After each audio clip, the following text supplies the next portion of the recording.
Speaking the Mind is saying, give up the politics, Navabi. It's not your cup of tea. Oh my gosh, Speaking the Mind. You are completely wrong. I think considering what goes from, we are living in a world where there are Ben Shapiro's out there doing political analysis, okay? There are Jordan Petersons who are going around and doing their takes on things. I mean, these are the intellectuals of our time. So we actually really need Armin Navabi's voice. And whether we agree with him or not, okay? Like Armin Navabi, you can read all the stuff you want about Iran, but this guy has people that he's in touch with in Iran. He's got a pulse on what's happening in that country more so than anybody else. And when you see polls come out of there, like what was that new poll that came out of the religion, it turns out that everything that he's been talking about, his hunches, have been borne out by the data. So I think that it would be a mistake to ignore Armin Navabi's political acumen, even though there's a lot of other things about him you can't ignore. Let me be honest here, okay? I follow a lot of analysis and commentators all over the internet, okay? I haven't yet found somebody that is better than me. Not yet. So this is like so far off. I have not yet found any single person that even comes close to how nuanced and advanced my analysis is. Not on Iran, on almost everything. Okay, and I haven't found anybody who's more humble than you either. Actually, no, I am definitely not humble, and I'm proud of that. Yes, nobody more modest than Armin. When it Christ. Okay, Mir Jalal is saying, "Hey, cockiness is hot to some people, because how do you counter the argument that being harsh on Saudis will give rise to fundamentalist Shias in Yemen, just like being anti-Assad is helping Sunni radicals? Please help." How do you counter the argument that being harsh on Saudis will give rise to fundamentalists? So there are hold on. So there's people who are saying that don't be too harsh on Saudis because then there'll be too many fundamentalist Shias in Yemen. Maybe slap them in the face. Okay, so here's no violence. I'm just kidding.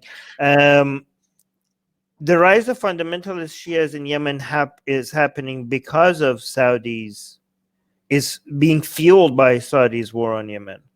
Like this is why there's fundamentalist Shias in Yemen don't want peace. Every time there's any push for peace, the Houthis keep poking at Saudi Arabia, like, please no, we like all the money and all the resources and everything that is coming from Iran to us.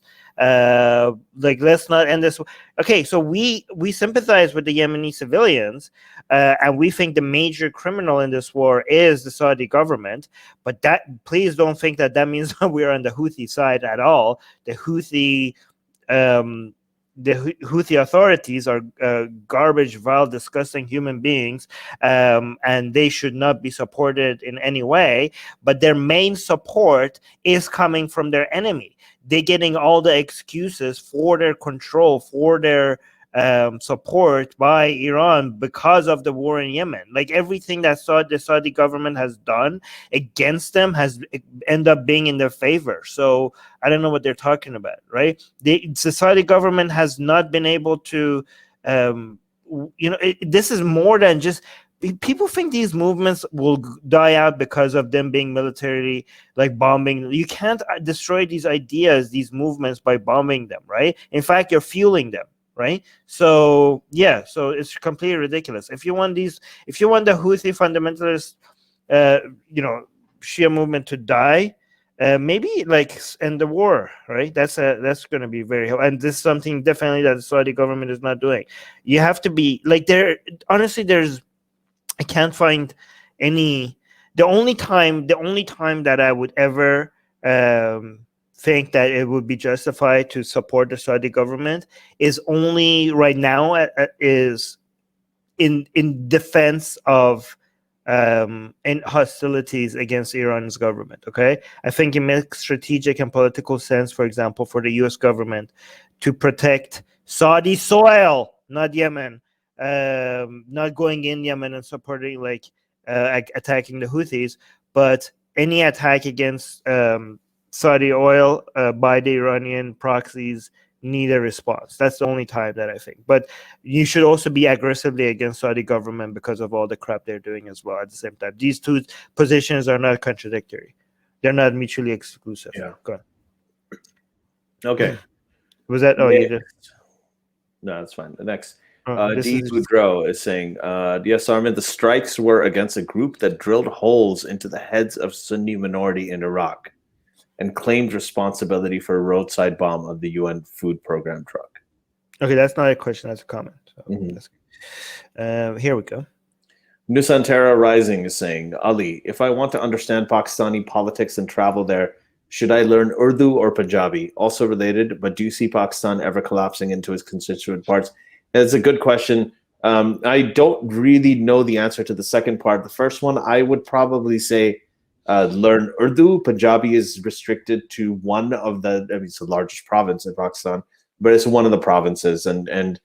But there are a lot of sort of, especially if you want to understand Pakistani politics, there are a lot of other provinces that are not Punjabi, like, well, the three other ones, like Sindh and Balochistan, which is a political hot potato. Potato is the theme, like in this podcast right now. And then the north and Khyber Pakhtunkhwa, which is where all the Pashtun people are, borders Afghanistan.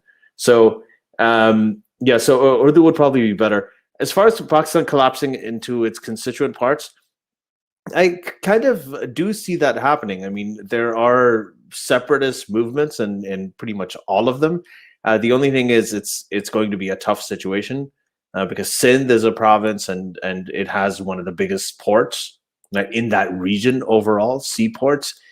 Without Sindh, without Karachi, that main city, the whole country, a lot of the northern areas get landlocked and they're surrounded by enemies. I mean, it's a very difficult thing. They're going to put up a huge fight for it.